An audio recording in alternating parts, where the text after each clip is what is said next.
senang bisa kembali bersama dengan saudara sekalian hari ini untuk menikmati Yesus Kristus, saudara, dan segala keindahannya. Kok agak ini ya, agak kurang. Nah, di gereja New Covenant ini kami hanya berbicara tentang Yesus, saudara. Seperti yang Rasul Petrus katakan di Kisah Rasul 4 ayat 11-12. Kalau boleh dibukakan. Kisah Rasul yang 4 ayat 11-12. Rasul Petrus berkata, Yesus adalah batu yang dibuang oleh tukang-tukang bangunan, yaitu kamu sendiri. Dia berkata kepada Sanhedrin, kepada kepala agama Yahudi, saudara ya. Namun ia telah menjadi batu penjuru. 12. Dan keselamatan tidak ada di dalam siapapun juga selain di dalam Dia. Jadi keselamatan hanya ada pada Yesus. Sebab di bawah kolong langit ini tidak ada nama lain yang diberikan kepada manusia yang olehnya kita dapat diselamatkan. Amin, saudara.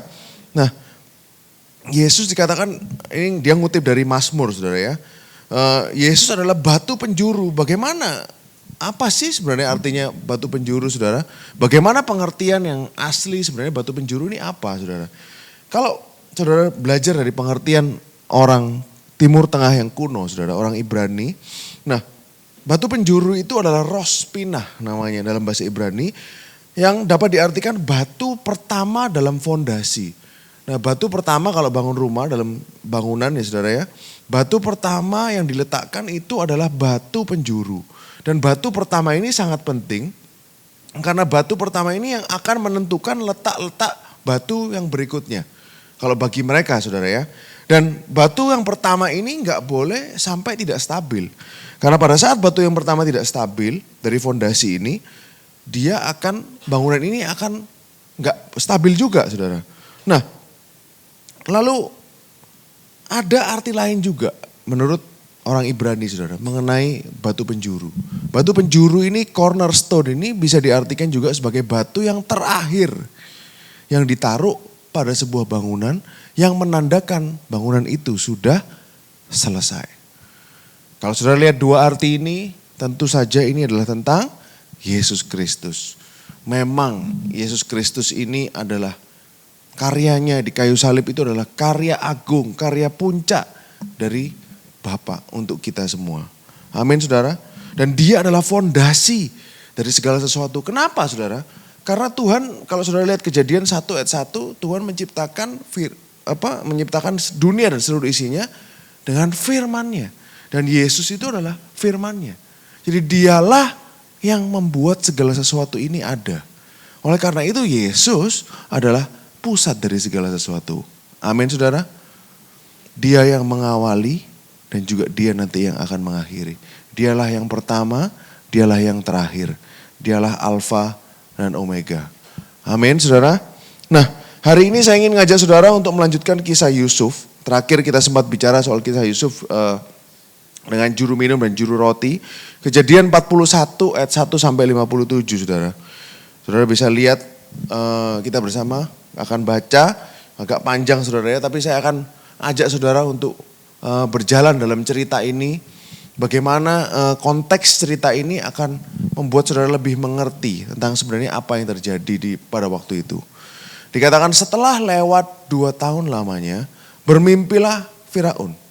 Kalau saudara ingat, setelah lewat 2 tahun lamanya ini dari kapan, saudara? 2 tahun lamanya ini dari waktu Yusuf mengartikan mimpi dari juru minum dan juru roti. Jadi Yusuf pada waktu itu bilang, ingatlah aku, karena aku ini sebenarnya gak bersalah. Tapi ternyata juru minum itu tidak ingat dia. Dan Yusuf masih ditinggal dalam penjara itu selama 2 tahun.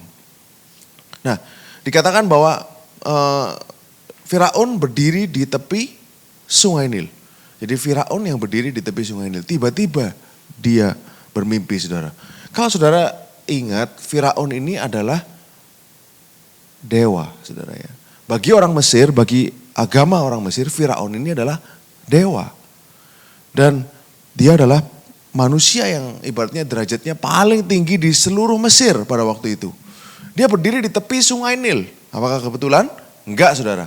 Sungai Nil ini adalah sumber kehidupan bagi orang Mesir. Saya sudah pernah ceritakan di sini, saya juga pernah tunjukkan gambarnya bahwa kehidupan orang Mesir ini selalu berpusat pada Sungai Nil. Mereka selalu bikin tempat-tempat itu di sebelahnya Sungai Nil. Karena area Mesir ini semuanya kering saudara. Dan curah hujannya sangat rendah. Oleh karena itu untuk bisa bercocok tanam, untuk bisa melakukan kegiatan agrikultural mereka butuh sumber air. Dan yang paling bisa diandalkan buat mereka adalah Sungai Nil. Bahkan mereka punya dewa pelindung Sungai Nil atau dewa-dewa Sungai Nil. Yaitu Happy, saudara. Dewa Happy sama dewa Num. Kalau boleh dibuka gambarnya supaya bisa ditunjukkan.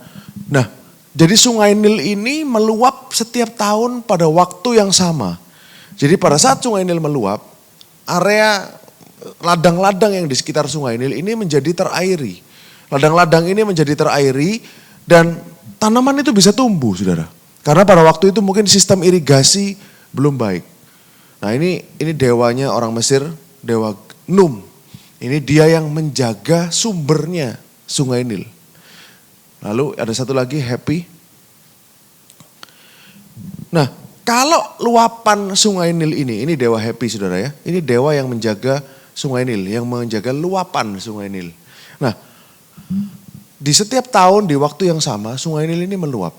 Nah pada saat luapan ini kurang daripada yang seharusnya, Mesir akan mengalami kelaparan. Karena kurang air jadi gagal panen. Tetapi kalau luapan ini terlalu besar daripada biasanya, Sungai Nil ini akan membanjiri banyak tempat, airnya terlalu banyak, gagal panen saudara. Jadi hidupnya orang Mesir itu sangat-sangat tergantung oleh Sungai Nil. Kalau saudara lihat ada ada dewa-dewanya di setiap, semuanya ada dewa-dewanya di Mesir. Nanti saya akan ceritakan bagaimana mitologinya, apa yang terjadi pada waktu itu. Boleh lanjut di ayat yang kedua. Nah, Sungai Nil adalah sumber kehidupan saudara ya bagi orang Mesir. Dan kalau saudara baca di ayat yang kedua bisa. Ada King James-nya. Nah, tampaklah dari Sungai Nil itu keluar 7 ekor lembu yang indah bangunnya. Jadi yang badannya bagus dan gemuk. Lalu memakan rumput yang di tepi sungai itu. Nah, anehnya di sini memang sudah biasa bahwa sapi atau lembu itu ada di sekitaran Sungai Nil, sudah biasa saudara. Tetapi ini dikatakan dia keluar dari dalam Sungai Nil. Nah, dia keluar dari dalam Sungai Nil, ada 7 ekor lembu yang indah bangunnya dan gemuk badannya, lalu makan rumput di situ. Aneh saudara, kok tiba-tiba ada sapi keluar dari air saudara. Nah sebenarnya gak ada yang kebetulan di sini. Semuanya ini berhubungan dengan mitologi Mesir. Tuhan, ini kan saudara harus tanamkan dalam pikiran saudara bahwa semua ini diatur sama Tuhan. Saudara. Tuhan yang atur, Tuhan yang taruh ini. Tapi saudara lihat keindahan caranya. Saudara lihat bagaimana pinternya dia, bagaimana cerdiknya Tuhan itu dalam mengatur cerita ini saudara. Nah 7 ekor lembu yang indah bangunnya, ini adalah Dewi Hathor saudara. Dewi Hathor ini adalah dewi kesuburan orang Mesir. Boleh dilihatin gambarnya Hathor yang gambarnya sapi. Nah dewi kesuburan memang dilambangkan dengan 7 lembu saudara. Ini inskripsinya, gambarnya, hieroglifnya yang ditemukan di Mesir saudara. Saudara lihat inilah Dewi Hathor saudara. Hathor ini adalah dewi kesuburan. Oke, saudara. Selain kesuburan, dia juga main musik, saudara. Nah, kenapa kok dia main musik? Kalau saudara lihat di tanduknya ada apa, saudara? Tanduknya itu ada matahari. Jadi Dewi Hathor ini berhubungan dengan benda-benda yang di langit. Kenapa dia disebut Dewi Kesuburan?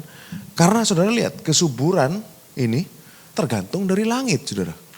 Hujan, panas, ya kan, angin, semua itu adalah urusan-urusan celestial, urusan-urusan bintang, urusan-urusan iklim dan segala macam. Itu semua sesuatu yang di atas. Dia main musik, kenapa? Karena ada ritmenya. Semua ini, siklus ini summer, winter, spring, fall, musim panas, musim gugur, itu semuanya ritmik. Nah, Dewi Hathor ini ada 7, saudara. Dia lambangnya 7 ekor sapi, bukan cuma 1. Nah, karena keahliannya dia bisa lihat bulan, bintang, dan matahari semuanya, dia adalah dewi yang bisa memberitahukan masa depan. Jadi orang Mesir itu percaya setiap kali ada bayi yang lahir, itu 7 sapi ini keliling di bayi itu. Dia akan memberikan ramalan, dia akan matinya seperti apa, hidupnya akan seperti apa. Semuanya, saudara, dalam hidupnya akan diramal pada saat kelahirannya oleh Hathor. Saudara jadi Firaun, bayangkan, saudara jadi Firaun, lihat ada 7 lembu keluar dari sungai Nil. Apa ini? Dan bagus, oh kayaknya bagus ini badannya, gemuk-gemuk semuanya fine, everything is good. Ini kesuburan oke. Itulah yang dilihat oleh Firaun. Karena ini berbicara soal masa depan. Saudara harus ingat ceritanya bahwa orang Mesir ini sangat tergila-gila dengan mimpi. Bahkan mereka punya buku mimpi untuk mengartikan mimpi-mimpi itu, saudara. Nah, lanjut di ayat yang keberapa? 3. Kemudian tampaklah juga 7 ekor lembu yang lain keluar dari dalam sungai Nil juga. Ada 7 ekor lembu lagi. Nah, bingung dah Firaun. Oh, dikirain tadi ada Dewi Hathor. Mimpinya keluar Dewi Hathor. Oh, bagus kelihatannya. Ternyata ada 7 ekor lembu yang lain keluar dari dalam sungai Nil. Buruk badannya, kurus juga. Lalu berdiri di samping lembu-lembu yang tadi di tepi sungai itu. Lembu-lembu yang kurus ini, lanjut. Yang lembu-lembu yang buruk bangunnya, yang kurus badannya memakan ke-7 ekor lembu yang indah bangunnya dan gemuk itu. Lalu terjagalah Firaun. Saudara bayangkan sapi ini bukan karnivora. Sapi ini adalah herbivora, makan tanaman. Tapi dan juga tidak ada tendensi untuk kanibalistik. Tapi somehow lembu yang kurus ini dia makan lembu yang gemuk. Saudara jadi Firaun dia pasti ngeri sekali saudara lihat mimpi ini. Apalagi penuh dengan simbolisme Mesir pada waktu itu. Nah ayat yang kelima. Setelah itu tertidur pula ia bermimpi kedua kalinya. Tampak timbul dari 1 tangkai 7 bulir gandum yang bernas dan baik. Saudara bisa bayangkan gak sih? 1 tangkai itu seberapa gandum? Boleh dibuka gambarnya. Jadi 1 tangkai gandum itu biasanya bulirnya 1 saudara. Tapi ini 1 tangkai keluar 7 cabang. Nah artinya apa? Everything is good. Biasanya kan 1 tangkai ini bulirnya 1. Tapi dia 1 tangkai bulirnya 7. 1, 2, 3, 4, 5, 6, 7. Nah kalau saudara buka Dewi Neper. Saudara lihat jadi mereka ini gandum ini ada dewinya juga. Ada dewanya sorry dewa. Neper namanya saudara ya. Apa yang Neper bawa? Yang Neper bawa adalah bulir gandum. Saudara lihat 1 tangkai keluar bulirnya berapa? 4 saudara. 5 ya. 1 tangkai keluar bulir 5. Nah ini artinya apa? Dia adalah menandakan kesuburan, fertility. Bagus semuanya oke, all good. Itulah yang Firaun lihat pada waktu itu. Ini dewanya gandum atau grain, cerealia. Boleh dibuka lanjut ayatnya. Tapi kemudian tampaklah juga tumbuh 7 bulir gandum yang kurus dan layu oleh angin timur loh. Kenapa kok angin timur saudara? Angin timur pada kebudayaan Timur Tengah yang zaman dulu itu adalah angin yang panas dan kering dan merusak. Jadi keluarlah 7 bulir gandum yang sudah rusak karena panas, karena kering, kurang air. Jadi angin timur ini bawa sesuatu yang merusak saudara ya. Nah lanjut 7. Bulir yang kurus menelan ke-7 bulir yang bernas dan berisi tadi. Lalu terjagalah Firaun. Agaknya ia bermimpi. Nah inilah mimpinya Firaun saudara yang ke-8. Pada waktu pagi gelisahlah hatinya. Lalu disuruhnyalah memanggil semua ahli dan semua orang berilmu di Mesir. Firaun menceritakan mimpinya kepada mereka. Tetapi seorang pun tidak ada yang dapat mengartikannya kepadanya. Jadi semua orang pinternya dia panggil, gak ada yang bisa ngertiin saudara. Padahal ini kan seharusnya agamanya mereka. Ini kan simbolismenya mereka. Kenapa nggak ada yang bisa ngertiin, saudara? Ini yang aneh. Ini yang nggak wajar. Seharusnya mereka bisa, saudara. Lalu padahal ini agama mereka, penuh dengan mitologi mereka. Ayat 9 boleh dilihat. Berkatalah kepala juru minuman kepada Firaun. Nah ini baru ingat, saudara. Hari ini aku merasa perlu menyebutkan kesalahanku yang dahulu. Aku ingat kesalahanku yang dulu. Berarti emang juru minum itu ada salah sama Firaun. Sehingga ia masuk penjara. Berarti aku ingat salahku. Nah, waktu itu tuanku Firaun murka kepada pegawainya. Menahan aku dalam rumah pegawai istana beserta dengan kepala juru roti. Pada satu malam kami bermimpi. Aku dan kepala juru roti itu masing-masing mimpinya sendiri-sendiri. Bersama dengan kami ada seorang muda Ibrani hamba kepala pengawal istana. Jadi saudara, ini memperkuat dugaan kita yang dulu bahwa sebenarnya Potifar ini masih sayang sama Yusuf. Potifar ini masih menganggap dia itu hambanya. Padahal dia kan difitnah oleh istri Potifar masuk penjara. Tapi sampai juru minum tahu ini hamba kepala pengawal istana. Berarti sampai akhirnya pun Yusuf dan Potifar ini sebenarnya enggak bermusuhan, saudara. Kami menceritakan mimpi kami kepadanya, lalu diartikannya kepada kami mimpi kami masing-masing. 13. Dan seperti yang diartikannya itu kepada kami, demikian pula terjadi. Aku dikembalikan ke dalam pangkatku dan kepala juru roti itu digantung. Kemudian Firaun menyuruh memanggil Yusuf, segeralah ia dikeluarkan dari tutupan, bukan tutupan saudara, dari penjara. Ia bercukur dan berganti pakaian. Kenapa bercukur? Karena bagi orang Mesir punya rambut itu kotor saudara ya. Jadi mereka harus bersih, dicukur semua karena rambut ini bisa membawa kotoran bagi orang Mesir. Makanya padahal bagi orang Yahudi seperti yang saya katakan pada waktu Paskah kemarin, janggut ini adalah suatu kehormatan. Tapi bagi Mesir nggak boleh saudara, dia harus cukur. Dan dikatakan diganti pakaiannya. Jadi kalau saudara trace dari awal, nasibnya Yusuf ini ditentukan oleh pakaiannya saudara. Jadi pada waktu itu dikasih jubah warna-warni, pakaiannya direnggut. Masuk ke dalam sumur kosong. Habis itu jadi budaknya Potifar, bajunya diambil istrinya Potifar, masuk penjara. Ini dari penjara bajunya diganti lagi, naik ke Firaun. Ini akan jadi tema, nanti akan ada lagi saudara. Lalu dia pergi menghadap Firaun, berkatalah Firaun kepada Yusuf. Ini yang katakan Firaun, aku telah bermimpi, seorang pun tidak ada yang pernah mengartikannya. Bayangin saudara, dia dari narapidana sampai ke raja, ke hadapan raja. Jadi Tuhan waktu ngangkat ini dari bawah langsung ke atas saudara. Aku telah bermimpi, seorang pun tidak ada bisa mengartikannya, tapi ku dengar tentang engkau. Hanya dengan mendengar mimpi saja engkau dapat mengartikannya. Jadi Firaun ini muji-muji dia. Oh aku udah dengar loh tentang kamu. Kamu pernah gini ya, kamu dengar doang aja kamu bisa ngartiin ya. Jadi dipuji sama Firaun. Saudara lihat responnya Yusuf. 16, Yusuf menyaut Firaun, bukan sekali-kali aku. It is not in me, bukan aku yang mengartikan. Saudara lihat bagaimana dia sama dengan Yesus. Paralelnya kan sudah saya ceritakan bahwa Yusuf ini adalah paralel dari Kristus. Segala kemuliaan diberikan kepada Bapa. Segala kemuliaan diberikan kepada Bapa. Enggak, oh ya terus gimana? Enggak gitu, enggak dia terima saudara. Tapi dia dapat pujian, dia langsung kembalikan kepada Tuhan. Betapa baiknya Tuhan kita Yesus Kristus. Amin saudara.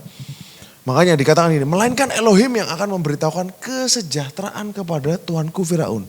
Saudara bayangkan, Yusuf ini sangat yakin bahwa Tuhan akan pakai dia untuk mengartikan mimpinya Firaun. Dia berani ngomong gitu loh saudara. Belum dengar loh mimpinya. Kalau saya jadi dia mungkin saya ragu-ragu saudara ya. Aku ragu-ragu, dengar dulu dong mimpinya baru ngomong.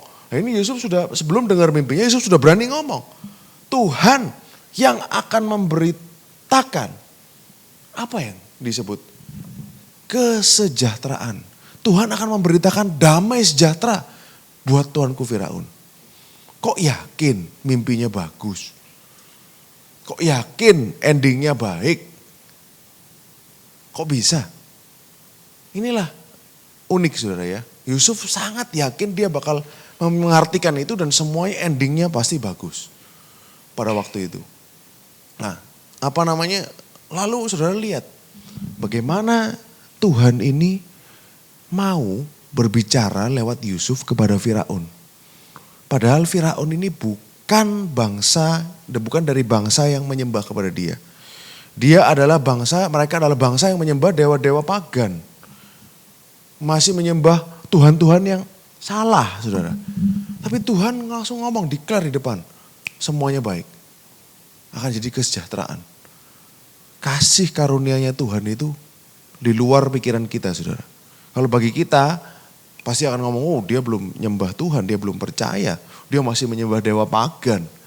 Tapi buktinya cerita Alkitab ngomong, rencana Tuhan ini gak bisa ditakar oleh otak manusia. Bahkan kepada orang pagan pun dia mau berbicara dengan bahasa mereka, saudara.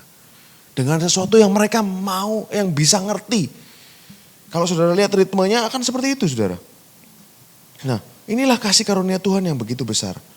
Lalu Firaun ayat 17, kita skip cepat-cepat aja.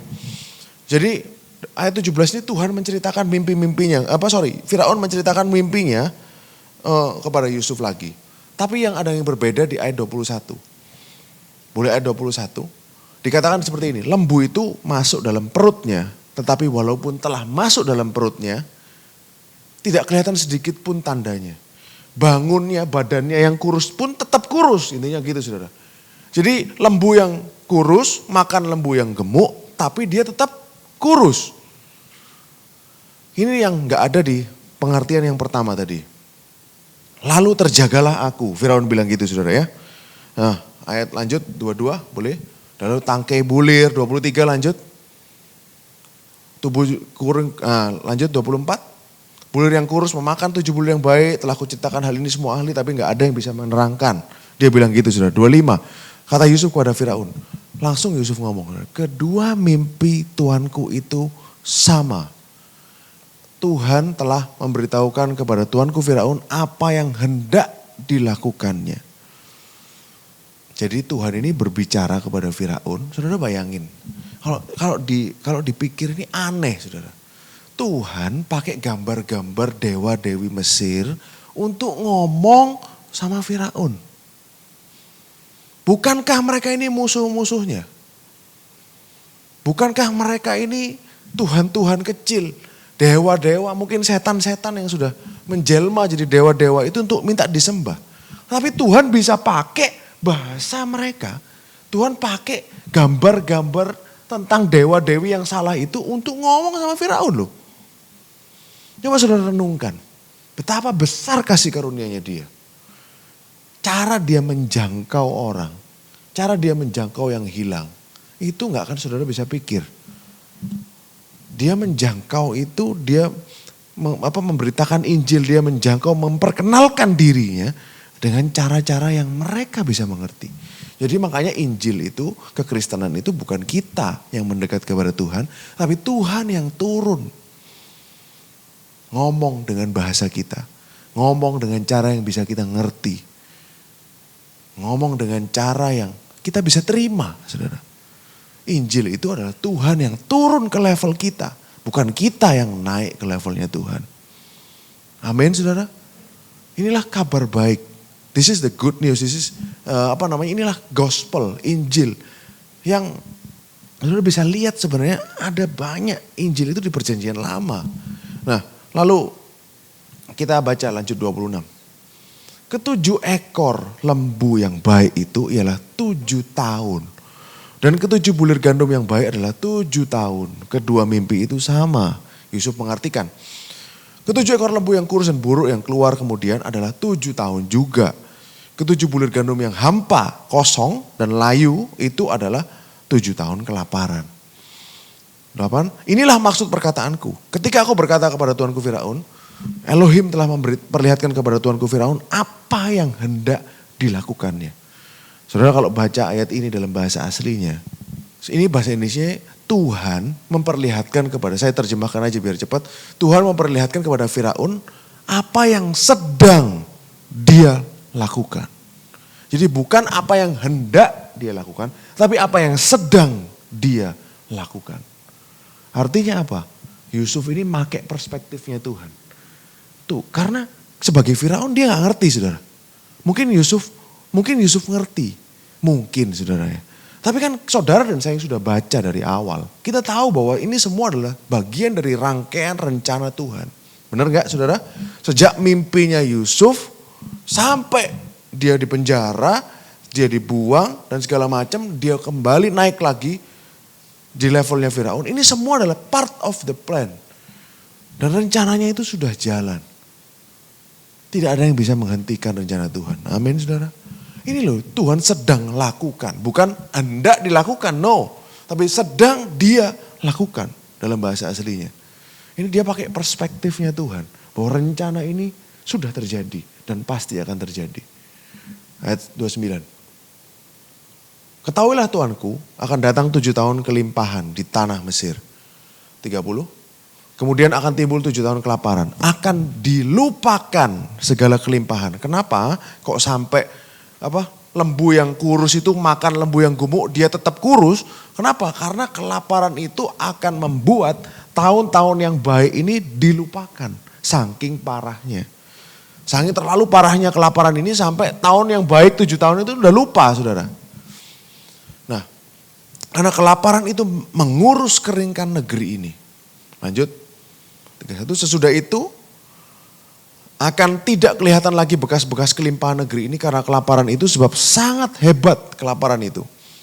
Sampai 2 kali mimpi itu diulangi bagi Tuanku Firaun, berarti hal itu telah ditetapkan. Dan Elohim akan segera, bukan akan segera, saudara, sedang melakukannya. Oke, 33. Oleh sebab itu baiklah Tuanku Firaun, dia ngasih saran kepada Firaun, saudara. Mencari seorang yang berakal budi dan bijaksana. Mengangkatnya menjadi kuasa atas tanah Mesir. 4. Tuanku Firaun berbuat begini. Menempatkan penilik-penilik, petugas-petugas maksudnya atas negeri ini. Dalam 7 tahun kelimpahan itu memungut 1/5, 20% dari hasil tanah Mesir. Mereka harus mengumpulkan bahan makanan semuanya. Di bawah kuasa Tuanku Firaun menimbun gandum di kota-kota sebagai bahan makanan serta menyimpannya. Ini hikmatnya, saudara ya. Gimana Yusuf baru ngomong, baru menerangkan. Dia langsung kasih solusi. Gini loh caranya nyelesain. Ini hikmat Tuhan yang ada di situ. Demikianlah segala bangunan pangan menjadi persediaan negeri ini untuk 7 tahun kelaparan yang akan terjadi. Supaya negeri ini jangan binasa karena kelaparan itu. Usul itu dipandang baik oleh Firaun dan oleh semua pegawainya. Kok bisa, saudara? Kok langsung percaya? Ini loh, orang dari penjara, kriminal, saudara ya. Bagi mereka kan dari penjara berarti kriminal. Kok langsung percaya? Why? Kenapa? Kok dia langsung percaya? Lanjut 38. Berkatalah Firaun kepada pengawalnya, mungkinkah kita mendapat orang seperti ini? Seorang yang penuh dengan roh Elohim. Langsung, ini Firaun loh yang ngomong. Lihat, tahu bahwa Yusuf ini penuh dengan roh Tuhan. Kata Firaun kepada Yusuf, oleh karena Elohim telah memberitahukan semuanya ini kepadamu, tidaklah ada orang yang demikian berakal budi dan bijaksana seperti engkau. 40. Engkaulah menjadi kuasa atas istanaku dan kepada perintahmu seluruh rakyatku akan taat. Hanya tahta ini kelebihanku daripadamu. Ini gila, saudara. Orang ini gak tahu ini benar atau enggak. Orang ini gak jelas ini ngomongnya benar atau enggak. Loh, ini kan orang-orang pinter. Dalam tanda kutip orang-orang yang di luar logika mainnya, saudara. Kok langsung diangkat? Wah, jadi wakilnya. Kok percaya banget? Kenapa, saudara? Ada alasannya. Ada alasannya, saudara. Kalau kita pelajari sejarah Mesir, saudara ya. Kalau saudara pelajari sejarah Mesir, ada Firaun namanya Firaun Yoser. Firaun Yoser ini hidup 1000 tahun sebelum Firaunnya Yusuf. Jadi kurang lebih ratusan, hampir 1000 lah. Hampir 1000 tahun sebelum zaman Yusuf. Nah, dia punya prasasti, saudara ya. Boleh dibuka, Dela? Faminstel. Jadi di prasastinya itu dia cerita. Nah, prasasti ini kan bisa dilihat semua. Lalu ditaruh outdoor. Semua orang bisa belajar ini, masih ada sampai sekarang. Nah, Famine Stell ini dia cerita, saudara, bahwa ada 7 tahun kelaparan pada waktu masa dia memerintah. Jadi pernah 7 tahun kelaparan. Kenapa kelaparannya? Karena Mesir gagal meluap. Sungai Nil gagal meluap. Jadi airnya itu gak cukup untuk mengairi ladang-ladang. Sehingga gagal panen, kering. Saudara. Sungai Nil luapannya tidak seperti biasanya. Dia tuliskan di sini bahwa ada 7 tahun kelaparan pada masa pemerintahannya dia. Firaun ini adalah Firaun yang pertama yang membangun piramid sebagai makamnya. Boleh dibukain piramidnya. Ini masih ada sampai hari ini. Inilah piramid tertua di Mesir. Piramidnya dia, step piramid. Nah ini piramidnya si Djoser ini. Makamnya dia di sini. Boleh dibuka yang Famine Stell tadi. Nah, dia cerita saudara. Nah, saudara pasti pernah dengar. Mungkin kalau saudara yang lihat film, saudara pernah dengar nama ini. Dia punya wakil, seseorang yang jadi imam besar pada waktu itu di wilayah Djoser ini. Wakilnya dia seperti Yusufnya. Dia bisa menyembuhkan, dia bisa arsitektur, dia bisa urusan agama. Namanya siapa? Imhotep. Kalau saudara pernah lihat film kuno namanya The Mummy, Imhotep itu orang asli, saudara. Nah, Imhotep ini ditugaskan sama si Firaun ini, Djoser. Dia bilang, ini Sungai Nil kenapa kok gagal meluap terus? Tolong cari penyebabnya. Nah, Imhotep ini pintar, saudara. Orang pintar, imam besar pada waktu itu, dia belajari. Oh, ternyata ada lagi dewanya Nil. Mereka pada waktu itu cuma tahu satu dewa, namanya Happy. Nah dia tahu, oh ada lagi tuh di sana. Dewanya Sungai Nil namanya Num, yang tadi kita lihat. Dewa Num. Nah dewa Num ini belum disambangi, saudara ya. Akhirnya dia datang ke tempatnya dewa Num ini. Kuilnya gak terawat. Jadi ditinggalkan, lupa Firaunnya kalau ada dewa lagi. Terus dia tidur di situ, Imhotep ini. Dia cerita, ini ceritanya dia didatangi mimpi sama dewa itu. Dewanya memperkenalkan diri, dia gini, kemampuannya ini. Dia ngatur sumbernya Sungai Nil, dewa Num ini. Akhirnya Imhotep bangun, pulang dia kepada Firaun, Djoser. Ini tak kasih tahu ya, aku barusan datang ini ada mimpi gitu. Bahwa kita kurang memperhatikan yang ini, dewa yang ini. Akhirnya Firaun happy, Firaun senang, dia pugar itu kuilnya. Dia pugar kuilnya si Num ini, dia kasih persembahan di sana. Dia kirim persembahan-persembahan untuk dewa Num. Akhirnya mereka selesai dari kelaparan. Nah, Firaunnya Yusuf, pasti dia ngerti soal ini. Ceritanya Yusuf sama ceritanya Imhotep ini bagi dia dalam pikiran dia, saudara ya. Saudara harus pakai pikirannya dia. Oh mungkin ini kayak dulu. Yusuf ini dijadikan seperti Imhotepnya. Orang nomor 2. Berarti ada Tuhan yang lupa kita senangkan. Tuhannya siapa, saudara? Yehova. Menurut dia seperti itu. Gitu loh. Mungkin dalam pemikirannya dia, saudara. Oh dulu ada Tuhan yang lupa dikasih persembahan. Oh sekarang ini ada Tuhan lain lagi. Namanya Yehova. Karena saudara harus paham. Egypt ini, Mesir ini adalah negara yang menyembah banyak dewa. Banyak dewa. Jadi bukan cuma satu seperti orang-orang Ibrani, orang Yahudi. Nah, inilah yang mungkin terjadi. Makanya dia langsung percaya. Oh ini seperti dulu. Oke kamu aja yang ngurus ini semua. Saudara lihat bagaimana Tuhan ini atur semuanya. Kenapa kok bisa gini, kenapa kok bisa gini. Saudara kalau bayangkan, kalau juru minum itu sudah lepaskan. Kalau seandainya juru minum itu lobi sana, lobi sini, dia lepaskan Yusuf dari penjara. Tidak nunggu 2 tahun. Kemungkinan Yusuf sudah pulang. Mungkin dia sudah gak akan ketemu Firaun lagi. Akan lebih susah dicari. Tapi kalau saudara dalam perspektif Yusuf pada waktu itu, wah orang ini naik. Terus habis itu dia lupa sama aku. Sakit hati gak saudara? sakit hati, marah. Gak tahu terima kasih. Apalagi menunggu itu adalah hal yang paling gak enak, saudara. Tapi Tuhan bekerja dalam segala sesuatu. Bahkan dalam masa menunggu itu loh, Tuhan tuh bekerja. Dalam masa menunggu ini Tuhan tuh bekerja. Dia gak akan pernah biarkan ada yang sia-sia. Amin, saudara. Dalam masa apapun yang sedang saudara alami, season atau musim apapun yang saudara alami dalam hidup, Tuhan tuh selalu bekerja. Tidak ada yang sia-sia, gak ada yang ini percuma, ini season yang buak lah gitu. Gak ada, saudara. Dia bekerja dalam semuanya.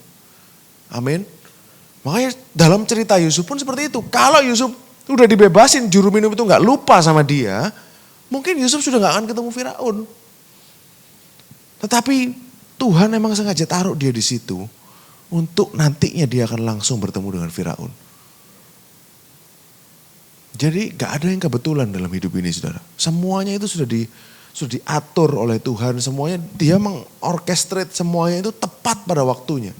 Untuk tujuannya dia. Dan kita tahu bahwa tujuannya semuanya adalah baik. Begitu juga dalam hidup kita, saudara. Apapun yang sedang saudara alami itu semuanya gak ada yang kebetulan, tidak ada yang salah. Tidak perlu menyesali masa lalu. Gimana kalau gini, gimana kalau gitu. Gak perlu, saudara. Karena gak ada yang salah dalam hidup kita. Tidak ada yang salah. Kalau Yusuf, saudara, kalau Yusuf mau menyesal, gimana ya kalau dulu aku gak gini. Gak akan move on hidupnya. Semuanya diatur Tuhan kok. Memang dia harus mimpi, dia harus menderita. Dia harus dipenjara, difitnah. Nanti untuk mencapai suatu tujuan yang lebih baik. Memang dia harus lewati semuanya itu. Jadi gak ada yang salah, saudara. Amin. Nah, sampai di sini saudara, cerita tentang Imhotep ini. Firaun pada waktu itu percaya kepada Yusuf. Dikasih semuanya ke Yusuf. Hanya tahta inilah kelebihanku daripadamu. Nah, dia jadi orang tertinggi lagi. Luar biasa penyertaan Tuhan buat Yusuf, saudara ya. Langsung ayat 41. Selanjutnya Firaun berkata kepada Yusuf, dengan ini aku melantik engkau menjadi kuasa atas seluruh tanah Mesir. Sesudah itu Firaun menanggalkan cincin materainya dan jarinya, mengenakannya pada jari Yusuf. Dia diberikan cincinnya Firaun. Itu seperti kuasa, signet, jadi tanda tangannya dia.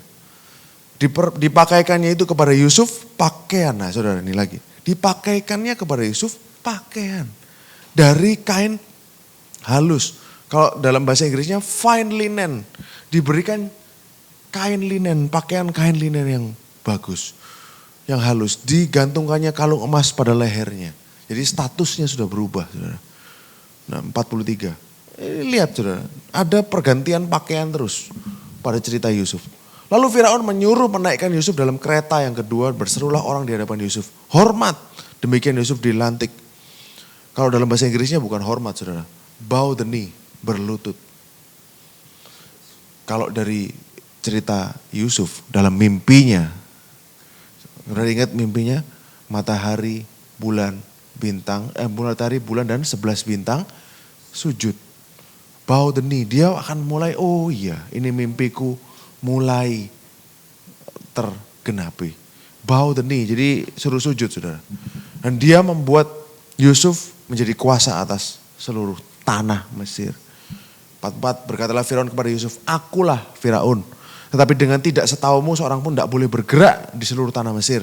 45, Firaun menamai Yusuf Safnat Panea.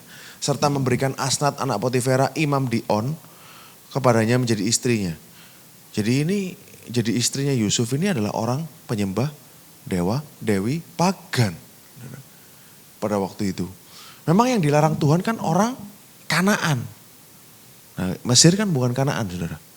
Nah, istrinya Abraham, Sarah kan orang Babylon dari Ur. Ribka dari Haran. Itu bukan Kanaan, saudara. Tapi mereka semua dulu adalah penyembah pagan. Lea, Rahel dari mana, saudara? Mereka kan dari tempat asalnya Abraham, semuanya itu penyembah pagan. Yang gak boleh sama Tuhan adalah orang-orang Kanaan. Ini juga dapat orang pagan, istrinya Yusuf. Lalu lanjut gini, Demikian Yusuf muncul sebagai kuasa atas seluruh tanah Mesir. Yusuf berumur 30 tahun ketika ia menghadap Firaun. Maka pergilah Yusuf dari depan Firaun, dikelilinginya seluruh tanah Mesir. Kenapa disebutin 30, saudara? Sama dengan Yesus. Umur berapa Yesus memulai public ministry, memulai pelayanannya, saudara? 30. Yusuf memulai pelayanan publiknya, mulai dikenal orang semuanya, umur 30. Nah inilah saudara kesamaan Yusuf dan Yesus. Maka pergilah Yusuf dari Firaun, kelilingnya seluruh tanah Mesir, 47. Tanah itu mengeluarkan hasil bertumpuk-tumpuk dalam 7 tahun kelimpahan. Sesuai dengan omongannya Yusuf. 48, Yusuf mengumpulkan segala bahan makanan dalam ke-7 tahun itu. Disimpannya di kota-kota, hasil daerah di sekitar, di tiap-tiap kota disimpan dalam kota itu. 49, demikian Yusuf menimbun gandum seperti pasir di laut sangat banyak. Sehingga orang berhenti menghitungnya karena memang tidak terhitung. Jadi dia simpan banyak sekali saudara pada waktu itu. 50. Sebelum datang tahun kelaparan, lahirlah bagi Yusuf 2 orang anak laki-laki. Dilahirkan oleh Asnat anak Potifera, imam di On. Disebutin lagi saudara. 51. Yusuf memberi nama Manasye kepada anak sulungnya sebab katanya Elohim telah membuat aku lupa sama sekali kepada kesukaranku dan kepada rumah bapakku.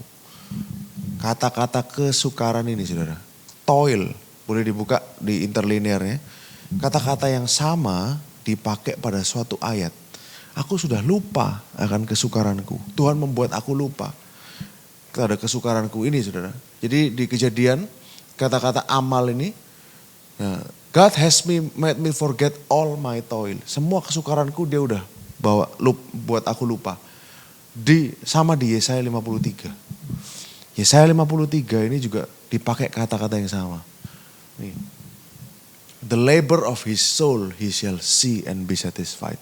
Dia akan melihat, apa dalam bahasa Indonesianya? Ini kata-kata yang sama saudara, amal. Kodenya saudara bisa lihat 5999. Boleh dibuka 53 ayat 11 dalam dia akan melihat hasil jerih payahnya. Nah, 53 ayat 11. Yesaya 53 ayat 11. Dia akan melihat hasil jerih payahnya. Nah, sesudah kesusahan jiwanya, ia akan melihat terang dan menjadi puas. Dan hambaku itu sebagai orang yang benar akan membenarkan banyak orang oleh hikmatnya. Dan kesejahteraan mereka dia pikul. Ini bicara tentang siapa saudara? Jesus Christ. Bicara tentang Mesias. Jadi makanya Tuhan dari gambaran kata ini aja sudah bisa ngeling saudara bahwa ini sebenarnya Yusuf ini dalam penderitaannya itu sama seperti Yesus dalam penderitaannya. Memang mereka berdua ini harus menderita. Makanya Yesus pada waktu pertama kali ia datang ke dunia, dia datang sebagai Mesias ben Yosef. Mesias bin Yusuf, Mesias bin Yusuf. Kenapa? Karena dia jadi seperti Yesus pada waktu first visit. Nanti pada waktu kedatangannya kedua, dia akan datang sebagai Mesias ben David, Mesias bin Daud. Dia akan memerintah sebagai raja. Dari situ kita lanjutkan di ayat yang ke-52 ya, 52. Nah, anak kedua diberinya nama Efraim. Sebab katanya Elohim membuat aku mendapat anak dalam negeri kesengsaraanku. Loh, saudara, Yusuf pada waktu Efraim lahir dia sudah bukan narapidana lagi, bukan kriminal lagi loh saudara. Dia sudah jadi orang nomor 2, Viceroy di situ jabatannya. Dia sudah orang nomor 2 di Mesir saudara. Kenapa dia sebut itu negeri kesengsaraan? Para rabi Yahudi percaya dan tahu bahwa kenapa Yusuf sebut negeri kesengsaraan? Karena dia tahu bahwa promised land, negeri yang dijanjikan itu bukan ini. Tapi negeri yang dijanjikan itu adalah tanah perjanjian. Kanaan. Karena dia tahu nanti Yusuf akan minta dia dibawa pulang kembali ke sana saudara. Nah, ayat 53. Setelah lewat ke-7 tahun kelimpahan yang ada di tanah Mesir, mulailah datang 7 tahun kelaparan seperti yang dikatakan Yusuf. Dalam segala negeri ada kelaparan, tetapi di seluruh negeri Mesir ada roti.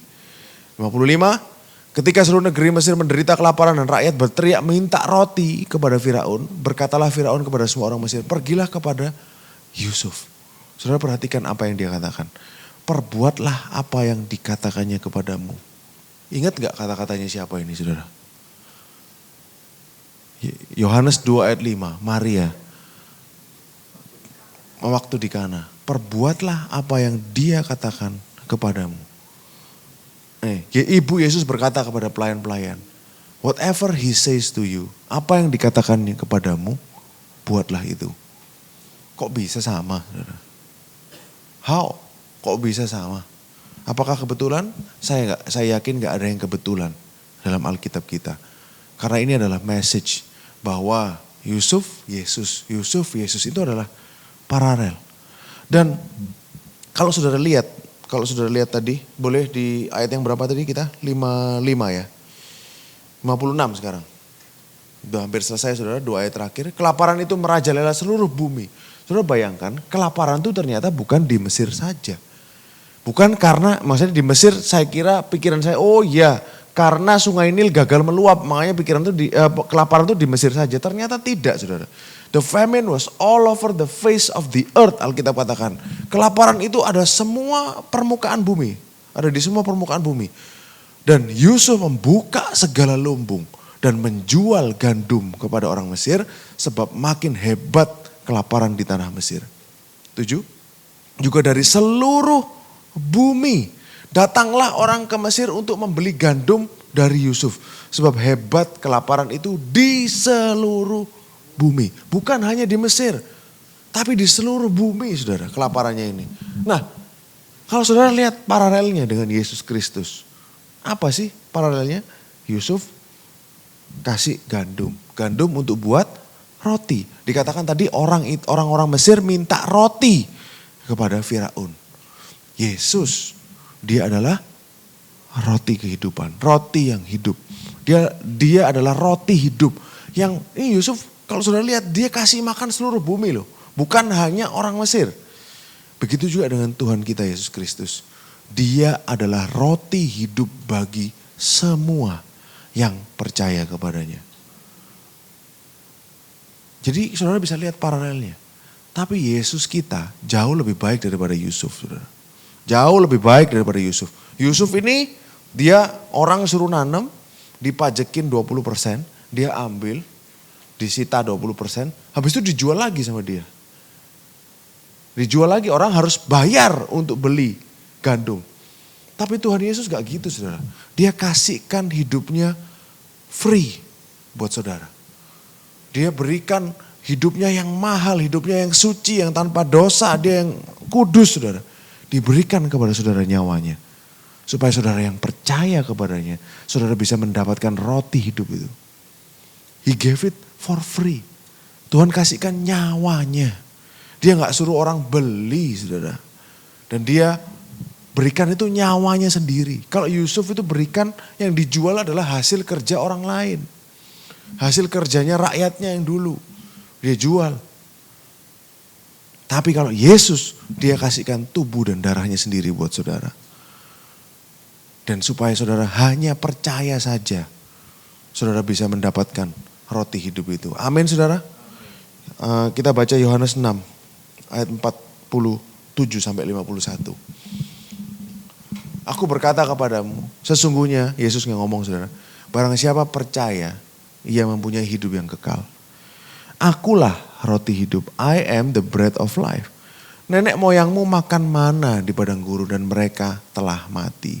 Mana ini kan roti dari surga. Tapi Tuhan ngomong kepada orang Farisi, kepada orang-orang Yahudi. Inilah roti yang turun dari surga. Bukan mana itu, maksudnya dia gitu. Barang siapa makan daripadanya, ia tidak akan mati. Berarti siapa? Dirinya sendiri nih saudara. Dialah Yesus ini adalah roti yang turun dari surga. Barang siapa makan daripadanya, ia gak akan mati. Dikatakan akulah roti hidup yang telah turun dari surga. I am the living bread which came down from heaven. Kalau ada orang makan dari roti ini, ia akan hidup selama-lamanya. Dan roti yang kuberikan itu ialah dagingku. yang akan kuberikan untuk hidup dunia. Jadi yang Tuhan kasihkan ini roti hidup itu adalah dagingnya yang dia berikan kepada saudara. Badannya yang dia berikan kepada saudara. Tubuh Kristus itu yang dia berikan supaya saudara dan saya beroleh hidup yang kekal. Jaminan ini Tuhan sendiri yang ngomong, saudara. Yesus sendiri yang ngomong. Kalau Yusuf dia berikan roti yang biasa, ya dia cuman untuk sustain hidup habis itu mati. Tapi Yesus dia berikan kepada kita roti hidup selama-lamanya untuk supaya kita bisa hidup selama-lamanya. Ayat yang ke-51 udah terakhir, saudara. Kalau saudara lihat cerita ini, saudara, bagaimana Tuhan ini berkarya. Dia bisa pakai segala sesuatu. Bahkan kepercayaan pagan pun, kepercayaan yang salah itu, yang kita lihat, oh ini nyembah berhala, ini salah nyembahnya. Tapi Tuhan bisa berbicara menggunakan mereka. Dia pakai Hathor, dia pakai Nefer untuk berbicara kepada Firaun supaya Firaun percaya kepada dia. Saudara kalau lihat, saudara pikir, saudara renungkan. Berarti semuanya itu gak ngefek sama dia. Berarti Tuhan kita itu jauh lebih besar, lebih tinggi daripada dewa-dewa yang disembah orang Mesir. Betul gak saudara? Sampai dewa-dewa orang Mesir itu dibuat papan catur sama dia, dibuat jadi pion-pionnya dia untuk menggenapi rencananya dia. Jadi saudara lihat levelnya udah terlalu jauh, ini dibuat mainan saudara sama dia. Untuk kasih message kepada Firaun. Supaya Firaun percaya kepada dia. Kalau makanya ini ada orang mereka itu ada pelajar-pelajar di waktu tadi saya baca jurnalnya di Haifa University. Mereka pelajari Egyptian Dream, mimpi-mimpinya orang Mesir. Memang mimpinya orang Mesir ini penuh dengan simbolismenya mereka. Seperti mimpinya juru minum, mimpinya juru roti, mimpinya Firaun. Ini sejenis, saudara. Satu jenis. Memang rumpunnya mimpi orang Mesir itu kayak gitu. Tapi kalau mimpinya orang Yahudi itu lain. Saudara. Mimpinya Abraham, Ishak, Yakub. Apa pakai simbol-simbol gitu? Enggak, saudara. Mimpinya Abraham, Ishak, Yakub. Tuhannya datang ke mereka ngomong. Benar gak saudara? Tuhannya langsung ngomong, oh ya I am your shield, I am your great reward. Terus dia lihat malaikat di atas, ada Tuhannya di atas. Naik turun tangga. Enggak simbol-simbol seperti ini. Ini kan stylenya orang Mesir. Tapi orang Yahudi stylenya lain. Tuhan langsung ngomong. Dalam mimpinya sudah terjadi. Dan ada emang, oke, berarti Tuhan itu pakai stylenya orang Mesir untuk menunjukkan kepada Firaun bahwa dia adalah Tuhan yang benar. Untuk menyatakan dirinya dia pakai stylenya, dia berbicara dalam bahasa yang bisa dimengerti orang Mesir supaya orang Mesir percaya bahwa dia adalah Tuhan. Amin saudara. Luar biasa loh Tuhan kita ini saudara. Levelnya jauh sama dewa-dewa itu. Dewa-dewa itu dipakai sama dia untuk menggenapi rencananya dia. Mereka cuma pion-pion itu saudara. Tuhan kita begitu maha kuasa. Jauh lebih berkuasa dari dewa apapun yang bisa disebut di bumi ini. Saudara. Amin saudara. Saudara pernah bayangkan gak Tuhan bekerja dengan cara seperti ini? Kalau dia bisa kerja dengan cara yang seperti ini. Kenapa dia gak bisa pakai cara-cara yang lain? Yang jauh lebih misterius. Yang jauh lebih tidak terpikirkan oleh pikiran manusia. Dalam hidup kita semua. Amin. Dalam hidup kita, makanya kadang-kadang manusia mengotai Tuhan. Oh, gini harus gini, habis gini, atur gini. Gak bisa, saudara. Dia terlalu besar buat pikiran kita. Saudara gak akan bisa pernah nebak Tuhan. Saudara cuma bisa tahu bahwa dia baik, rencananya indah buat kita. That's it. Tapi caranya memberikan sesuatu yang baik itu kepada saudara, saudara gak akan pernah bisa tebak. Jadi percuma berusaha untuk menebak Tuhan. Karena rencananya dalam hidupmu itu terlalu indah. Lebih daripada yang saudara bisa pikirkan. Saudara cuma bisa bersyukur bahwa dia baik. Bahwa kita adalah bagian dari rencananya. Bahwa dia mau bersama-sama dengan kita. Itulah sesimpel itu saudara. Sesimpel itu hidup bersama-sama dengan dia. Bahkan orang Yahudi kenapa kok mereka gak percaya sama Yesus? mereka juga berpikir nggak mungkin Tuhan itu disalib untuk menebus dosa manusia. Nggak mungkin, itu sudah di luar pikiran manusia. Saudara. Salib adalah siksaan yang paling, hukuman yang paling mengerikan dan paling memalukan. Kok mau Tuhan disalib? Tapi nyatanya dia mau. Itu gak terpikir oleh orang Yahudi. Bagi kita, biasa. Karena kita udah diajarkan ini dari kecil. Bagi orang Yahudi zaman dulu, gak mungkin lah Yehova disalib. Impossible. Tetapi Tuhan pakai cara itu untuk menyatakan cintanya buat kita. Karena dia rubah sesuatu yang buruk menjadi sesuatu yang baik. Begitu juga di Mesir, saudara. Makanya nanti Yusuf, cerita ini akan berlanjut. Dan Yusuf akan ngomong, kan saudara pasti sudah pernah baca. Apa yang kamu, what you meant for evil, Tuhan sudah lakukan. Tuhan sudah, apa yang kamu maksudkan jahat, Tuhan sudah rubah itu menjadi kebaikan. Karena emang destiny-nya Yusuf. Karena emang rencana Tuhan dalam hidupnya dia adalah dia memberi makan seluruh bumi. Menjadi gambaran Yesus pada waktu itu memberi makan, ini kan Yusuf memberi makan bumi secara fisik. Tapi Yesus dia kasih makan itu secara spiritual. Dia sembuhkan hati yang sudah penuh dengan racun dosa, kutuk dosa ini saudara. Jadi roti hidup itu kan bicara soal spiritual. Dia sembuhkan manusia yang sudah terbelenggu oleh dosa. Inilah destiny-nya Yusuf yang dia harus lewati, dia harus jalani. Belum tentu sama saudara dengan semuanya. Amin saudara. Saudara-saudaranya Yusuf pun dipakai Tuhan kok. Buktinya Tuhan kasih Manasye dan Efraim buat Yusuf. Lewi gak dapat bagian karena dia imam dalam pembagian tanah di Israel. Yang dapat bagian adalah, yang menggantikan Lewi adalah Manasye dan Efraim. Jadi Yusuf dapat double porsi. Kenapa? Artinya dari kacamata orang Yahudi dia dianggap sebagai anak sulung. Karena emang dia yang bagi Yakub, mungkin saudara ya, bagi Yakub dia adalah yang sulung lahir dari Rahel. Saudara kan lihat ini nyambung saudara sama cerita selanjutnya bagaimana nanti ketemu dengan saudara-saudaranya. Bagi Yakub, anak-anaknya yang dari Rahel itu, dari Lea itu bukan anak saudara. Gak dianggap sama dia. Yang dianggap cuman anaknya yang dari Rahel. Makanya sesuai dengan pemikiran Yakub itu, Yusuf ini dapat double porsi. Gak tahu gimana Tuhan ngaturnya, maunya Yusuf dapat double porsi. Tetapi meskipun dia dapat double porsi, Tuhan Yesus tidak lahir dari keturunan Yusuf. Padahal dia ini paling baik loh dari semuanya. Dia yang selamatin loh. Dia jadi gambaran Yesus, tapi Yesus gak lahir dari situ. Yesus justru pilih lahir dari Yehuda. Yang gak dianggap sama Yakub, yang berdosa, yang sudah mulai murtad menyembah dewa pagan. Tapi Tuhan Yesus mau lahir dari Yehuda.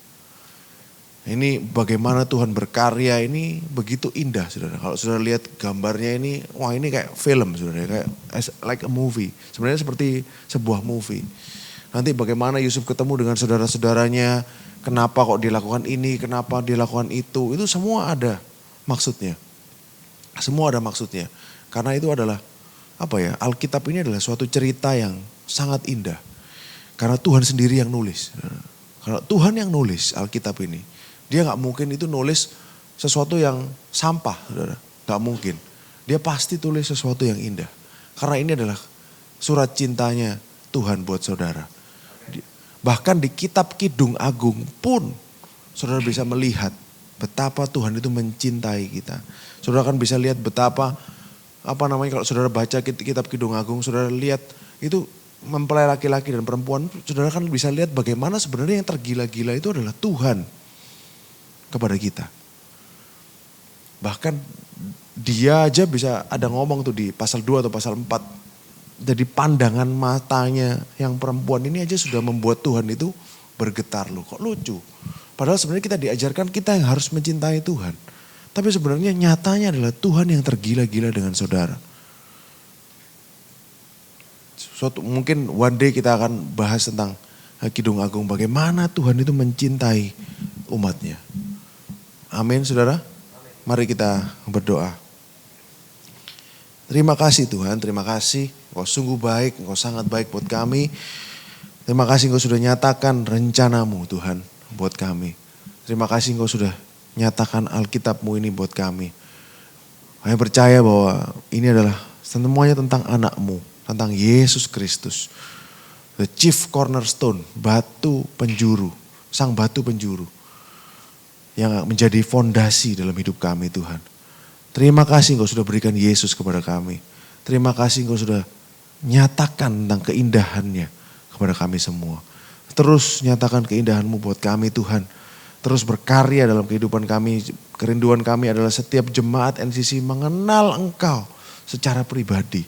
Mengenal Engkau sendiri dan mengecap betapa baiknya Engkau bagi mereka. Terima kasih Tuhan, terima kasih. Di dalam nama Yesus kami berdoa dan mengucap syukur. Haleluya. Amin.